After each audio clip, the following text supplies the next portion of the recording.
story here on France 24. 100 years ago, unification under British colonial rule of the mainly Muslim north of Nigeria and majority Christian south. A host of foreign leaders on hand in what began with a security conference this Thursday in Abuja. High on everyone's mind, the latest attack by radical Islamist sect Boko Haram in Adamawa State. There were 2 others reported 48 hours after a gruesome attack in Yobe State on a school dormitory that left 59 pupils dead. The keynote speaker this Thursday, France's President François Hollande. This terrorism is no different from the others. It uses the same weapons and it always strikes the civilian population. But your struggle is also our struggle. And we will always stand ready to provide not only our political support, but our support and help every time you need it. Because the struggle against terrorism is also the struggle for democracy. Let's go to London now and say hello to Antony Goldman, political risk analyst with PM Consulting. Thank you for being with us. Antony, when you hear the French president saying that he stands by Nigeria in the battle against Boko Haram, what do you think Nigerians can expect of him? Well, I think that there is a context here.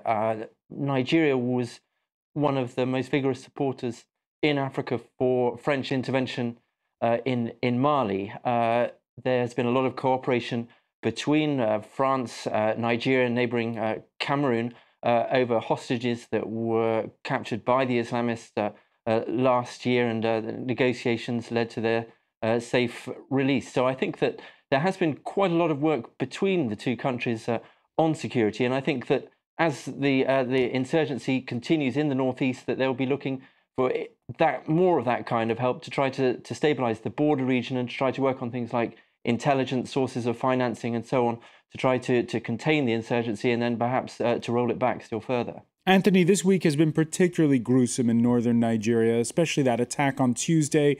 Another 32 dead in 3 attacks today alone. What's going on? Look, there's a lot of criticism in Nigeria of the way that the government's response to the insurgency. This is something that really began in earnest in 2009, but it was last year that the government adopted emergency powers in those 3 states in the northeast, and the expectation was that would begin to deal with the violence. But we've seen in this month alone more than 250 people brutally killed, often in one case, as you mentioned, students at a school, at a secular college. In most cases, Muslim communities attacked by Muslim extremists. I think that this is, in a sense, a battle for control of Muslim northeast Nigeria. And I think that the challenge that the security forces face is that as they move the Islamists away from urban areas, push them into rural parts of the country, so they're finding that the extremists are more ready to use attack soft targets to avoid army units and engagement with government forces and actually hit some of the softer targets. Government sources will tell you that actually the escalation of violence is an indication that they have the insurgency on the run. But in practical terms on the ground, it's just a question of people looking at more bodies and wondering if the government really has a handle on the situation and really can bring this extremist movement to book.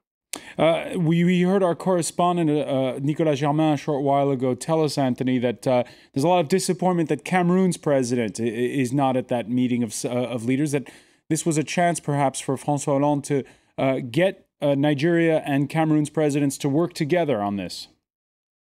What Nigerian officials like to call is a corridor of security that they're trying to build, from Mali through Chad down into Cameroon. Earlier this week, Nigeria said it was going to seal the border between Borno State in the extreme north, going down to Adamawa State and the middle of the border between Nigeria and Cameroon.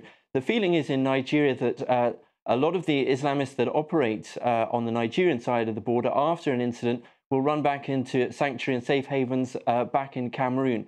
The problem, I think, the challenge for Cameroon is that this is an extremely large region where their resources are even more thinly stretched than Nigeria, which has massively increased spending on trying to respond to this insurgency. And I think that there is an issue over the extent to which this is seeing Nigeria's issues become regional issues. I think that there's a lot of cooperation in Chad, but the challenge, I think, for Cameroon is to try to exercise authority in a very difficult and remote part of the country. And that perhaps is an area where Nigeria will be looking to France to exercise some of the leverage perhaps that it has over the border with President Biya.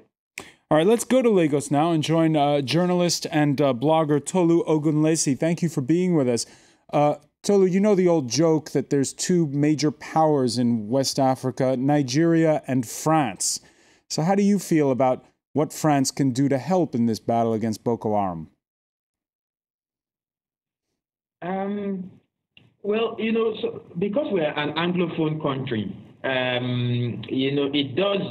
it does, I think, to some extent, limit how much French involvement there could be in Nigeria. So that's the first thing to consider, that we are an Anglophone country with no particular significant history of French involvement or engagement.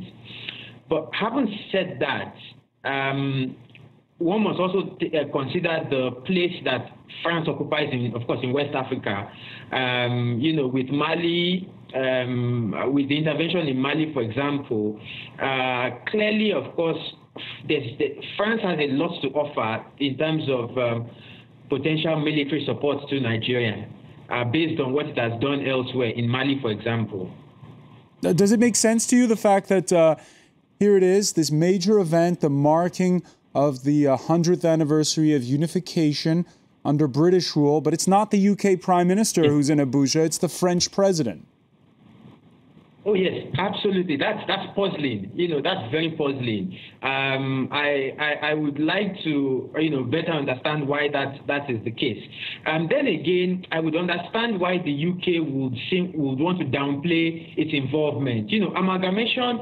The amalgamation that happened in 1914 is quite a controversial one. Nigerians are still divided over the benefit or otherwise of that amalgamation. It's a very colonial imperial act. So one would totally understand why the UK would sort of want to distance itself or downplay